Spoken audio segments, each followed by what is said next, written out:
नमस्कार साथियों, Parveen study classes के यूट्यूब चैनल में आप सभी का स्वागत है। मेरे प्यारे दोस्तों, आज हम लोग पढ़ेंगे साउंड। क्या पढ़ेंगे? साउंड। और साउंड में बहुत ही इंपॉर्टेंट प्रश्न आपके लिए लेकर आए हैं जो एग्जाम पॉइंट ऑफ व्यू से बहुत खास और इम्पॉर्टेंट है। मेरे प्यारे दोस्तों, यदि आप चैनल पर नए हैं तो चैनल को सब्सक्राइब कर दीजिए, साथ ही साथ बेल आइकन को भी प्रेस कर दीजिए और दोस्तों को शेयर करना ना भूलिए। चलिए मेरे प्यारे साथियों, पढ़ना शुरू करते हैं और पहले प्रश्न से हम लोग पढ़ते हैं। और यदि आप हमारे साउंड्स के लेक्चर को मतलब जो है थ्योरी क्लास के लेक्चर को नहीं देखे तो जाकर ज़रूर देखिए। बहुत ही अच्छे तरीके से उसमें समझाया गया हर एक बिंदु को। और तब हम लोग आज जो है इसको मतलब प्रश्न को कर रहे हैं, सेट को बना रहे हैं और साउंड्स का ये पहला सेट है। चलिए मेरे प्यारे साथियों, इसमें पहले प्रश्न को देखते हैं। पहला प्रश्न क्या है? पहले प्रश्न से पहला प्रश्न यहाँ पर दिया हुआ है। यूपी पीसीएस स्पेशल मेंस 2008 का प्रश्न है। दिया हुआ है कि माध्यमों, यहाँ माध्यम दिया हुआ है जल, इस्पात, नाइट्रोजन में ध्वनि की चाल को आरोही क्रम में लिखिए। आरोही क्रम कहने का मतलब क्या हुआ? बढ़ते क्रम में लिखिए, बढ़ते क्रम में। तो सबसे कम ध्वनि की चाल किस में होती है, उसके बाद उससे ज़्यादा किस में, और उसके बाद उससे ज़्यादा किस में। तो मेरे प्यारे साथियों, ध्वनि की चाल सबसे कम जो होती है गैस में होती है, याद रखिएगा, सबसे कम गैस में। उसके बाद होता है द्रव में। ध्वनि की चाल सबसे कम किस में होगी? ध्वनि की चाल सबसे कम होगी गैस में, उसके बाद द्रव में, सबसे कम होगी गैस में, उसके बाद होगा द्रव में, और उसके बाद उससे ज़्यादा होगा ठोस में। तीनों माध्यम की बात कर लिए तो सबसे ज़्यादा ध्वनि की चाल ठोस में होती है, उसके बाद उससे कम होती है द्रव में, और उससे भी द्रव से भी कम होती है गैस में। तो याद रखिएगा। और ध्वनि की चाल के लिए माध्यम की आवश्यकता होती है। तो इस प्रश्न का सही जवाब क्या हो जाएगा? तो यहाँ पर मिलाइए। तो पहले सबसे कम किस में होगा? आरोही क्रम, मतलब सबसे छोटा को पहले रखना, उसके बाद उससे बड़ा को, उसके बाद उससे बड़ा को। तो इस प्रश्न में कौन सा ऑप्शन सही होगा? तो सबसे छोटा हो गया नाइट्रोजन, मतलब गैस में, तो 3 हो जाएगा। उसके बाद 2 हो जाएगा, नहीं 1 हो जाएगा, 1 हो जाएगा जल, और उसके बाद इस्पात। इसका मतलब ऑप्शन नंबर बी इस प्रश्न का सही जवाब होगा। चलिए अगला देखते हैं। कथा ध्वनि का वेग अधिकतम होता है। UP lower subordinate exam special pre 2008, Uttarakhand PCS pre 2010 का प्रश्न है। देखिए रिपीट होता है, तो बहुत ही इंपॉर्टेंट चैप्टर है। साउंड्स अपने आप में बहुत ही खास है। तो हर एक प्रश्न को आप अच्छे तरीके से देखिए, और हम इस चैप्टर को भी अच्छे तरीके से समाप्त करेंगे, फिनिश करेंगे, ताकि आपको कहीं भी कोई परेशानी नहीं हो और इससे कोई प्रश्न न छूटे। चलिए मेरे प्यारे साथियों, यहाँ पर दिया हुआ है ध्वनि का वेग अधिकतम होता है वायु में। तो वायु में ध्वनि का वेग होता है 330 या 320 मीटर प्रति सेकंड। द्रव में ध्वनि का वेग होता है 1483, है ना। निर्वात में तो चूंकि ध्वनि के गमन के लिए माध्यम की आवश्यकता होती है, और निर्वात में वायु शून्य होने के कारण कोई माध्यम ही नहीं है, तो वहां ध्वनि सुनाई नहीं पड़ेगा। और धातु, सबसे ज़्यादा धातु में होता है। तो ध्वनि का वेग अधिकतम किस में होता है? धातु में लगभग 5000 से ऊपर होता है, याद रखिएगा। और एल्युमिनियम में अलग 5130, लोहा में, इस्पात में उससे भी ज़्यादा। तो सबसे ज़्यादा धातु तत्व में होता है। ध्वनि का वेग अधिकतम किस में होता है? तो इस प्रश्न का सही जवाब हो जाएगा धातु में। चलिए आगे देखते हैं। नेक्स्ट कहता है कि लगभग 20 डिग्री सेल्सियस के तापक्रम पर, लगभग 20 डिग्री सेल्सियस के तापक्रम पर किस माध्यम में ध्वनि की गति अधिकतम रहेगी? देखिए, जिसमें ज़्यादा है तो हमेशा ज़्यादा रहेगा, चाहे वो ताप बढ़ा दीजिए या ताप घटा दीजिए। तो लगभग 20 डिग्री सेंटीग्रेड के ताप पर किस माध्यम में ध्वनि का गति अधिकतम होगी? हवा में, ग्रेनाइट में, पानी में, या लोहा में। तो अभी हम लोग पढ़े कि धातु में ध्वनि का वेग सबसे अधिक होता है। तो 20 डिग्री तापक्रम पर किस माध्यम में ध्वनि की गति अधिकतम होगी? तो सबसे अधिकतम होगी लोहा में। तो इस प्रश्न का सही ऑप्शन होगा option number D. Chhattisgarh PCS pre 2004 का प्रश्न है। देखिए सारे के सारे प्रश्न आपको कहीं ना कहीं किसी न किसी एग्जाम में पूछे हुए हैं। तो मेरे प्यारे साथियों, हर एक प्रश्न को आप गहनता से देखिए। चलिए 66वीं बीपीएससी प्री री एग्जाम 2020 का प्रश्न है। कहता है, यहाँ पर दिया हुआ है कि जब एक ध्वनि तरंग एक माध्यम से दूसरे माध्यम में जाती है तो वह राशि जो अपरिवर्तित रहती है। देखिए मेरे प्यारे साथियों, यदि इस तरह का प्रश्न आपको दिखाई पड़े तो बहुत अच्छे तरीके से हमने इसके थ्योरी क्लास को समझाया है। तो यदि आप उस वीडियोज को नहीं देखे तो जाकर जरूर देखिए, कंसेप्ट आपका क्लियर हो जाएगा।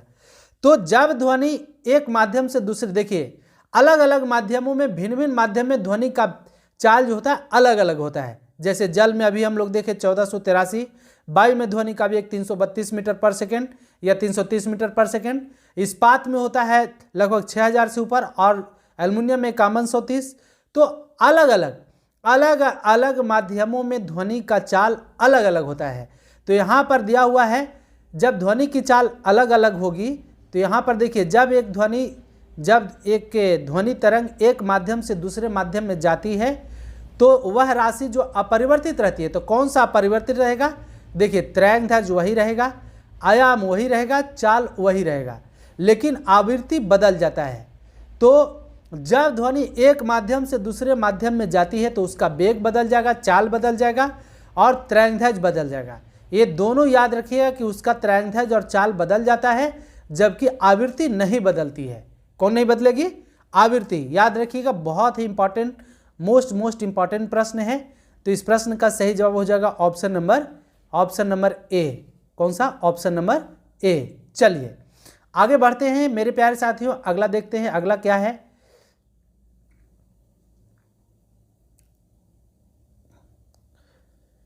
चलिए मेरे प्यारे साथियों, यदि प्रश्न आपको पसंद आ रहे हैं और चैनल पर नए हैं तो चैनल को जरूर सब्सक्राइब कर दीजिए और बेल आइकन को भी प्रेस कर दीजिए। मेरे प्यारे दोस्त, म्यूजिक कंसर्ट्स के लिए हॉल की दीवारें को क्या होना चाहिए? ध्वनि को बढ़ाना चाहिए, ध्वनि प्रेषित करना चाहिए, ध्वनि को परावर्तित करना चाहिए, ध्वनि का अवशोषण करना चाहिए। तो देखिए जहाँ पर म्यूजिक हॉल है, जहाँ पर गीत और संगीत की हॉलें हैं, तो वहाँ पर क्या होनी चाहिए? तो ध्वनि को परावर्तित करने वाली नहीं होनी चाहिए। जो वाल होनी चाहिए वो ध्वनि को परावर्तित न करे, मतलब ध्वनि का अवशोषण करे। यदि ध्वनि को परावर्तित करेगा, जानिए कि कठोर या चिकनी सतह जो होती है ध्वनि के मैक्सिमम भाग को परावर्तन करती है, इसलिए इको उत्पन्न होगा, मतलब प्रतिध्वनि उत्पन्न होगा। और प्रतिध्वनि उत्पन्न होने से जो है वहाँ की जो सुरीली आवाज़ें हैं अच्छी तरीके से नहीं सुनाई पड़ेगी और कोई भी जो है म्यूजिक का काम अच्छे तरीके से संपन्न नहीं हो पाएगा। तो ध्वनि का अवशोषण करना चाहिए। म्यूजिक कंसर्ट हॉल ऐसा बनाया जाना चाहिए ताकि वो ध्वनि का अवशोषण करे, ना कि रिफ्लेक्शन, मतलब परावर्तित करे, है ना, नहीं तो इको उत्पन्न हो जाएगा। चलिए आगे बात करते हैं। अगला प्रश्न कहता है कि ध्वनि के स्रोत व परावर्तित सतह के बीच न्यूनतम कितनी दूरी होनी चाहिए जिससे कि प्रतिध्वनि स्पष्ट रूप से सुनाई दे सके? तो मेरे प्यारे साथियों देखिए, ध्वनि स्रोत और परावर्तित सतह, जैसे मान लेते हैं कि यहाँ से कोई ध्वनियाँ निकल रही है, यहाँ से कोई ध्वनि निकल रही है और यहाँ से ध्वनि निकल करके और यहाँ पर परावर्तक सतह है। तो स्पष्ट रूप से सुनाई देने के लिए, मतलब यहाँ पर ये प्रश्न है, यहाँ पर दिखाई दे रहा है कि ध्वनि के स्रोत व परावर्तित सतह के बीच न्यूनतम कितनी दूरी होनी चाहिए जिससे कि प्रतिध्वनि स्पष्ट रूप से सुनाई दे सके। जब परावर्तक सतह, मतलब स्पष्ट ये जो है न्यूनतम दूरी, परावर्तित सतह के बीच न्यूनतम दूरी कम होगा तो इको उत्पन्न होगा और प्रतिध्वनि स्पष्ट रूप से सुनाई नहीं पड़ेगा। तो कितनी दूरी होनी चाहिए? तो देखिए हम लोग जानते हैं, देखिए अपने से इसको निकाल सकते हैं मेरे प्यारे साथियों। कैसे? तो यहाँ से कोई ध्वनि उत्पन्न हो रही है और यहाँ से परावर्तित हो रही है। तो देखिए हवा में ध्वनि का वेग कितना होता है? हवा में ध्वनि का वेग होता है 332 मीटर पर सेकेंड। होता है कि नहीं होता है? 332 मीटर पर सेकेंड। और देखिए कोई भी प्रतिध्वनि सुनाई पड़ने के लिए 1/10 सेकेंड का अंतर होना चाहिए। कोई भी ध्वनि, जैसे मान लेते हैं कि अभी हम बोल रहे हैं और 1/10 सेकेंड के बाद फिर दोबारा जब बोलेंगे तब जाकर के आपका जो है कान उस ध्वनि को स्पष्ट रूप से सुनेगा। तो 1/10 सेकेंड का अंतर होना चाहिए, मतलब समय का अंतर, तब ध्वनि जो है स्पष्ट रूप से सुनाई पड़ती है। 332 मीटर प्रति सेकंड जो है हवा में ध्वनि का वेग है। तो प्रतिध्वनि सुनाई देने के लिए कितना होना चाहिए? तो देखिए चाल हम लोग को पता हो गया 332 मीटर पर सेकेंड, मतलब भी पता हो गया 332 मीटर पर सेकेंड, और 332, और जो है समय हम लोग को टी पता हो गया, कितना हो गया? टी हो गया 1/10 सेकेंड, मतलब 1/10 सेकेंड के बाद ही कोई ध्वनि यदि सुनेंगे तो अब हमको वो स्पष्ट ध्वनि वह स्पष्ट रूप से सुनाई पड़ेगी, अन्यथा नहीं सुनाई पड़ेगी। अब देखिए हम लोग को दूरी निकालना है, तो दूरी बराबर हम लोग जानते हैं चाल गुने समय होता है। तो चाल है 332 मीटर पर सेकेंड और गुने समय है 1/10 सेकेंड। तो यदि हम इसको करें तो 332 बटा कितना हो जाएगा? 10, और 332 बटा 10 कहने का मतलब 33.2%, 33.2%। अब देखिए तो 33.2, अब मान लेते कि यहाँ से ध्वनि निकला और निकलने के बाद फिर ध्वनि लौट करके दोबारा लौट करके यहीं पर आएगी। इसका मतलब एक बार गया एक बार लौटा तो 2 बार हो गया, तो 33 मीटर टोटल आ रहा है। इसका मतलब 33 में 2 से हम भाग देंगे, तो 33 में 2 से भाग देंगे तो 16.5 आ जाएगा। इसका मतलब है 16.5 का मतलब लगभग 17 मीटर या 16.5 मीटर या 16 मीटर कहें, तीनों में से जो भी ऑप्शन रहे आपको मार सकते हैं। तो मेरे प्यारे साथियों यहाँ पर कौन सा ऑप्शन इसका सही होगा? तो 17 मीटर। कौन सा ऑप्शन सही होगा? 17 मीटर। अभी हम लोग निकाल के देख भी लिए। तो ध्वनि के स्रोत व परावर्तित सतह के बीच न्यूनतम कितनी दूरी होनी चाहिए? 17 मीटर होनी चाहिए, तब जाकर के हम लोग को प्रतिध्वनि स्पष्ट रूप से सुनाई पड़ेगी। चलिए नेक्स्ट देखेंगे अगला प्रश्न। यहां पर दिया हुआ है मेरे प्यारे साथियों, क्या कहता है कि चंद्रमा के धरातल पर 2 व्यक्ति एक दूसरे की बात नहीं सुन सकते, क्यों? क्या कारण है कि चंद्रमा की सतह पर, चंद्रमा के धरातल पर 2 व्यक्ति एक दूसरे की बात को नहीं सुन सकते? क्या कारण है? तो यहां पर कारण दिया है कि चंद्रमा पर उनके कान काम करना बंद कर देते हैं। क्या ये बात सही है? नहीं, ऐसा नहीं है। चंद्रमा पर वायुमंडल नहीं है। हाँ ये बिल्कुल, चंद्रमा पर वायुमंडल नहीं है। चंद्रमा पर विशेष प्रकार के अंतरिक्ष सूट पहने हुए रहते हैं, ये भी नहीं कारण हो सकता है। चंद्रमा पर ध्वनि बहुत ही मंद गति से चलती है, ये भी नहीं है। मतलब चंद्रमा पर वायुमंडल नहीं होने के कारण ध्वनि जो है एक व्यक्ति दूसरे व्यक्ति की आवाज को नहीं सुन सकता है, क्योंकि ध्वनि के गमन के लिए, ध्वनि के चाल को एक जगह से दूसरी जगह जाने के लिए माध्यम की आवश्यकता होती है, और चंद्रमा पर माध्यम नहीं है, निर्वात है। यही कारण है कि चंद्रमा पर 2 व्यक्ति जो है एक दूसरे की आवाज को नहीं सुन सकते हैं। तो इस प्रश्न का सही जवाब क्या हो जाएगा?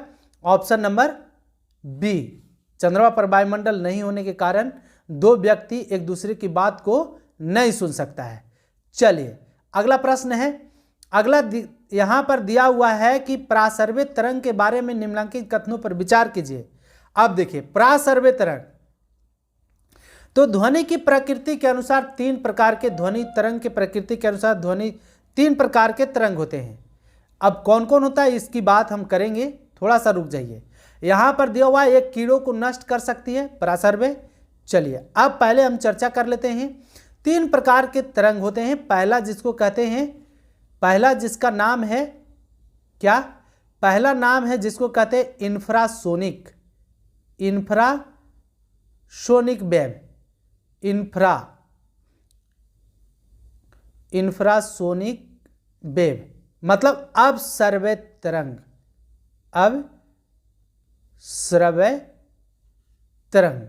अपस्रव्य तरंग क्या होता है? तो जिस तरंग की आवृत्ति 20 Hz से कम होती है, कितना से? 20 Hz से कम होती है, तो उसे अपस्रव्य तरंग कहते हैं। ठीक है। और दूसरा होता है जिसको कहते हैं श्रव्य तरंग, ऑडिबल वेव। श्रव्य तरंग, ऑडिबल वेव। ऑडिबल वेव क्या होता है? तो जिस ध्वनि तरंग की आवृत्ति 20 Hz से 20,000 Hz के बीच होती है उसे श्रव्य तरंग कहते हैं। और हमारी कान जो है, हमारी कान श्रव्य तरंग को ही सुन सकता है, और अपस्रव्य तरंग को नहीं सुन सकता, न प्रासर्व्य तरंग को सुन सकता है। तो 2, और तीसरा जिसका नाम है अल्ट्रासोनिक तीसरा नाम है 3 तरह के तरंग होते हैं ध्वनि तरंग के प्रकृति के अनुसार। तीसरा होता है अल्ट्रासोनिक, अल्ट्रासोनिक वेव, जिसको कहते हैं प्राश्रव्य तरंग, प्राश्रव्य तरंग। तो प्राश्रव्य तरंग क्या होता है? तो जिस तरंग की आवृत्ति 20,000 HZ से, कितना से? 20,000 HZ से अधिक होती है, 20,000 HZ से अधिक, तो वैसी तरंग को हम लोग प्राश्रव्य तरंग कहते हैं। तो यहां पर ये दिया हुआ है, अब हम लोग देखेंगे। तो प्राश्रव्य तरंग, श्रव्य तरंग और अपश्रव्य तरंग। अपश्रव्य तरंग को हमारी कानें नहीं सुन सकती है, प्राश्रव्य तरंग को हमारी कान नहीं सुन सकती है, और मतलब हमारे कान को अनुभूति नहीं हो सकती है, सुनने का मतलब ये हुआ। और श्रव्य तरंग, श्रव्य तरंग को हमारे, श्रव्य तरंग से हमारे कान को अनुभूति होता है। तो यहाँ पर दिया हुआ है प्राश्रव्य तरंग के बारे में, प्राश्रव्य तरंग के बारे में निम्नलिखित कथनों पर विचार कीजिए। एक कीड़े को नष्ट कर सकती है, हाँ बिल्कुल, प्राश्रव्य तरंग कीड़े को नष्ट कर देती है, याद रखिएगा। एक कपड़े से धूल हटाकर उन्हें साफ कर सकती है, ये भी बिल्कुल सत्य कथन है। मतलब एक कपड़े से धूल को हटा करके और कपड़े को साफ कर देती है प्राश्रव्य तरंग। क्यों?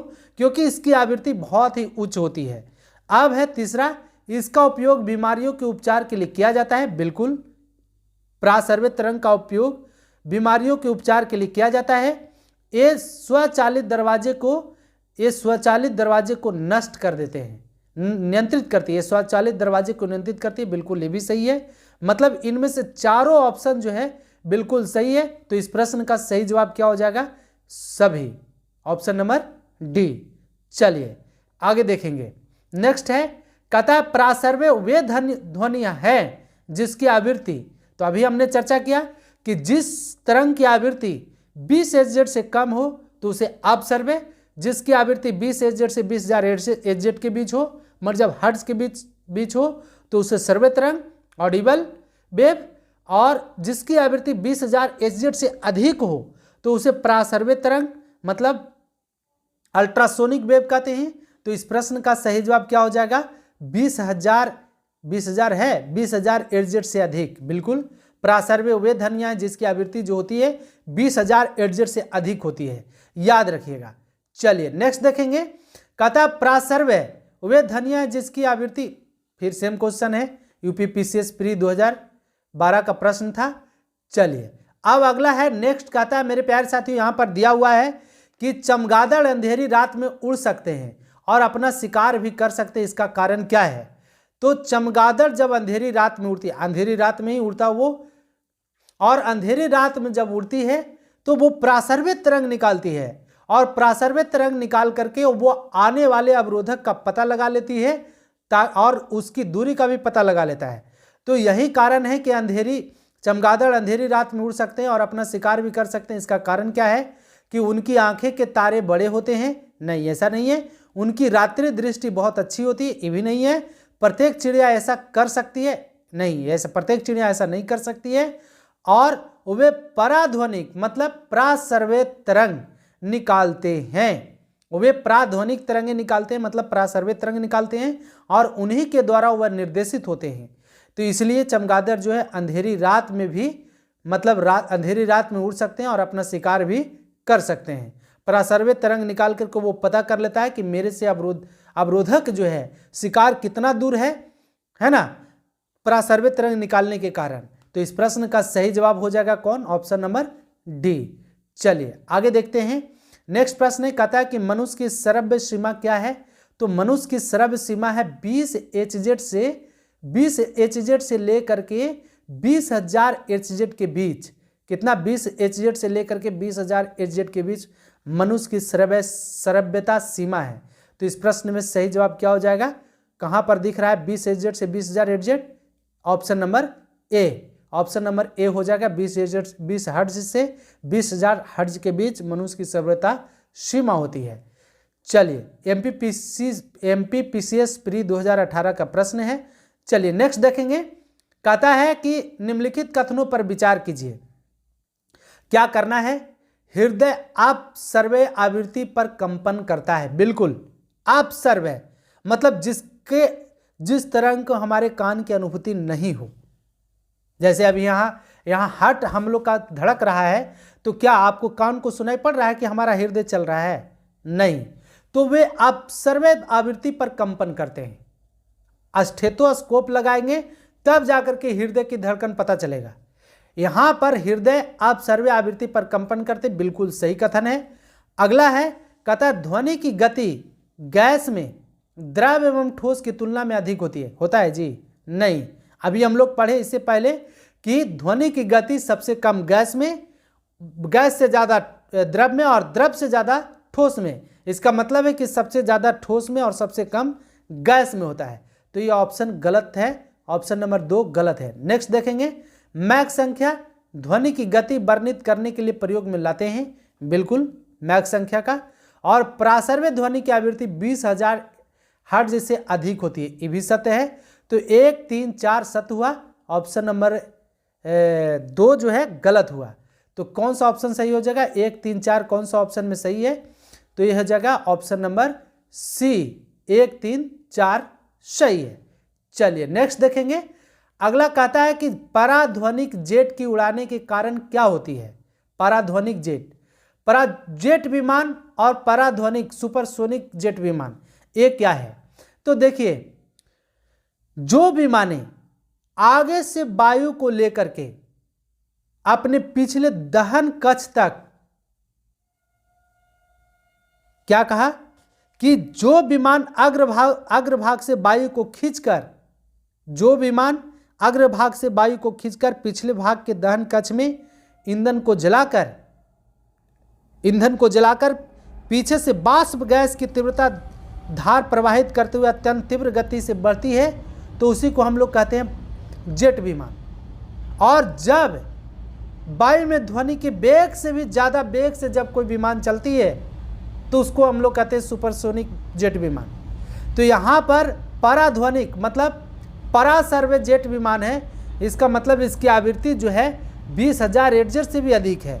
कि उड़ाने के कारण क्या होगा? तो ओजोन लेयर में बाधा होगा, मतलब ओजोन परत का क्षय होगा। मतलब ध्वनि प्रदूषण के कारण ओजोन परत का क्षय होगा, तो ओजोन लेयर में बाधा। इस प्रश्न का सही जवाब हो जाएगा ऑप्शन नंबर सी। चलिए मेरे प्यारे साथियों, यदि आप चैनल पर नए हैं तो चैनल को जरूर सब्सक्राइब कर दीजिए, साथ ही साथ बेल आइकन को भी प्रेस कर दीजिए। चलिए, कहता है, देखेंगे हम लोग डेसिबल किसे मापने के लिए प्रयोग में लाया जाता है। तो डेसिबल किसे मापने के लिए प्रयोग में लाया जाता है? तो डेसिबल प्रयोग में लाया जाता है वातावरण में ध्वनि को मापने के लिए। किसके लिए? वातावरण में ध्वनि को मापने के लिए डेसिबल प्रयोग में लाया जाता है। तो इस प्रश्न का सही जवाब क्या हो जाएगा? Option number C. नेक्स्ट देखेंगे। अगला है, कहता है कि जब दो लोग आपस में बात करते हैं तब कितने डेसिबल ध्वनि उत्पन्न होती है? तो देखिए, फुसफुसाकर बात करना, जोर से बात करना या धीरे धीरे बात करना, कई तरीके की बात है। तो इसके लिए हमने लेकर भी आया आपको अच्छे तरीके से समझाने के लिए। जब दो लोग आपस में बात करते हैं तो कितने डेसिबल ध्वनि उत्पन्न करते हैं? तो वो 30 से लेकर के, देखिए इस तरह के प्रश्न में फ्लक्चुएट आंसर है, कहीं 30 से 40 देता है और कहीं 30 से 60 देता है, लेकिन सबसे ज़्यादा मानक जो होता है 30 से 60 डेसिबल होता है। तो जब दो लोग आपस में बात करते हैं तब कितने डेसिबल ध्वनि उत्पन्न होती है? तो लगभग 30 डेसिबल जो होती है ध्वनि उत्पन्न होती है। चलिए नेक्स्ट देखेंगे। अगला कहता है, यहाँ पर लाए भी हमने आपके लिए डेसिबल में, कहता फुसफुसाहट, फुसफुसाहट में फुसफुस करके मतलब धीरे धीरे बात करके एकदम मध्यम स्वर में बात करके 15 से 20 डेसिबल ध्वनि तीव्रता वाली आवाज़ निकाल सकता है। साधारण बातचीत में यहाँ पर देखिए, साधारण बातचीत में कितना है? तो साधारण बातचीत में 30 से 60। गुस्से में बातचीत यदि करते हैं आप तो गुस्से में बातचीत करते हैं 70 से 80। और ट्रक मोटरसाइकिल यदि चलाता है कोई व्यक्ति तो 90 से 95। यंत्र कारखाने मतलब उद्योग वाली जगह पर या उद्योग में 100 से 110 डेसिबल। देखिए कितना खतरनाक है। फिर कहता आर्केस्ट्रा, कुछ मिलता नहीं है, अपने जीवन के आनंद लेने के लिए हम लोग आर्केस्ट्रा बजा लेते हैं, लेकिन समझिए इससे कितनी हानि होती है ना। तो 110 से 120 डेसिबल तीव्रता वाली ध्वनि जो है निकलती है आर्केस्ट्रा से। और जेट विमान जो है, जेट विमान से 140 से 150 डेसिबल वाली तीव्रता वाली ध्वनि निकलती है। तो फुसफुसाकर बात करिए 15 से 20 डेसिबल, साधारण बातचीत करेंगे तो 30 से 60, और गुस्से में यदि बातचीत करते हैं तो 70 से 80। याद रखिए इन सारे को, बहुत ही इंपॉर्टेंट है, पूछता है। नेक्स्ट चलिए, कहता है विश्व स्वास्थ्य संगठन के अनुसार, विश्व स्वास्थ्य संगठन जिसको कहते हैं WHO की स्थापना 7 अप्रैल 1948 को हुआ था। तो विश्व स्वास्थ्य संगठन के अनुसार एक नगर के लिए सुरक्षित ध्वनि प्रदूषण स्तर है तो कितना सुरक्षित ध्वनि प्रदूषण स्तर है? तो देखिए 45 डेसिबल, 45 डेसिबल यदि ध्वनि तरंगे उत्पन्न होती है नगर में, है ना, शहर में, तब तो सही है, और यदि उससे ज़्यादा होता है तब हानिकारक है। तो विश्व स्वास्थ्य संगठन के अनुसार नगर के लिए सुरक्षित ध्वनि स्तर कितना है? 45 डेसिबल। चलिए नेक्स्ट देखेंगे, यूपी पीसीएस मेंस 2010 का प्रश्न है, कहता मनुष्यों के लिए शोर की सह सीमा करीब करीब होती है, मतलब कितना शोर वाली ध्वनि रहेगी तो मनुष्य का कान उसको सह लेगा। कितना होगा? 45 तो एकदम बिल्कुल सही है। 85, 155 या 125, तो 85 डेसिबल मनुष्य के लिए शोर की सह सीमा जो है 85 डेसिबल, तो आराम से सुनेंगे 45 डेसिबल, लेकिन 85 डेसिबल तीव्रता वाली ध्वनि को मनुष्य का कान जैसे सहेगा, लेकिन जैसे तैसे करके सहेगा, कंफर्टेबल नहीं। तो यहाँ पर इस प्रश्न का सही जवाब क्या हो जाएगा? 85 डेसिबल, और इससे जैसे ही ज़्यादा होता है तो हमारी कान जो है फिर उस ध्वनि को स्पष्ट रूप से नहीं सुन पाएगा। चलिए, तो इस प्रश्न का सही जवाब हो जाएगा ऑप्शन नंबर बी। नेक्स्ट देखेंगे, कहता है कि किस स्तर से अधिक की ध्वनि हानिकारक ध्वनि प्रदूषक कहलाती है? किस स्तर? तो देखिए अभी हम लोग 85 का एक कर्कश है ना, उसको भी कान हमारा सहेगा, लेकिन किंतु परंतु कर करके। तो यहां पर दिया हुआ कि किस स्तर से अधिक की ध्वनि हानिकारक ध्वनि प्रदूषक कहलाती है, तो जब 80 से अधिक डेसिबल की ध्वनि है, 80 डेसिबल से ज्यादा तीव्रता वाली ध्वनि है तो वो हानिकारक होगा और ध्वनि प्रदूषक का मुख्य कारक बन जाएगा। तो 80 डेसिबल से ज्यादा नहीं, कम होनी चाहिए। देखिए दो बार इस प्रश्न को पूछा गया, यूपी पीसीएस मेंस 2008 और यूपी पीसीएस प्री 2013। मेरे प्यारे साथियों, बहुत ही इंपॉर्टेंट और खास आपके लिए प्रश्न लेकर आते हैं, चुनिंदा प्रश्न लेकर आते हैं जो एग्जाम में आने लायक प्रश्न हो। तो मेरे प्यारे साथियों, इतना मेहनत के बाद भी यदि आप चैनल को सहयोग नहीं करेंगे अपना, तो बहुत ही परेशानी बढ़ जाएगी। तो मेरे प्यारे साथियों, यदि आप चैनल पर नए हैं तो चैनल को सब्सक्राइब कर दीजिए, साथ ही साथ बेल आइकन को भी प्रेस कर दीजिए। चलिए आगे बढ़ता है, ताकि आपको हर एक वीडियोज का नोटिफिकेशन मिलता रहे। यहां पर दिया हुआ मनुष्यों के लिए मानक ध्वनि स्तर कितना है? तो 60 डेसिबल, यदि 60 डेसिबल मनुष्यों के लिए मानक ध्वनि स्तर है, उससे ज़्यादा होगा तब भी हानिकारक है, और 60 डेसिबल से कम है तो कंफर्टेबल है ना। 20 HZ से कम नहीं होनी चाहिए। 20 HZ से यदि कम होगा तब हमारी कान जो है उसको नहीं सुन पाएगा, कान को अनुभूति नहीं हो पाएगा। तो मनुष्यों के लिए मानक ध्वनि स्तर कितना होनी चाहिए? 60 डेसिबल होनी चाहिए, याद रखिए। चलिए, RAS RTS प्री 2012 का प्रश्न है। तो मेरे प्यारे साथियों, ये तो थे आपके लिए मोस्ट इंपॉर्टेंट प्रश्न जो एग्जाम पॉइंट ऑफ व्यू से बहुत ही इंपॉर्टेंट और खास है। तो यदि आप चैनल पर नए हैं तो चैनल को सब्सक्राइब कर दीजिए और प्रतिदिन हमारे साथ जुड़ करके साइंस का आनंद लेते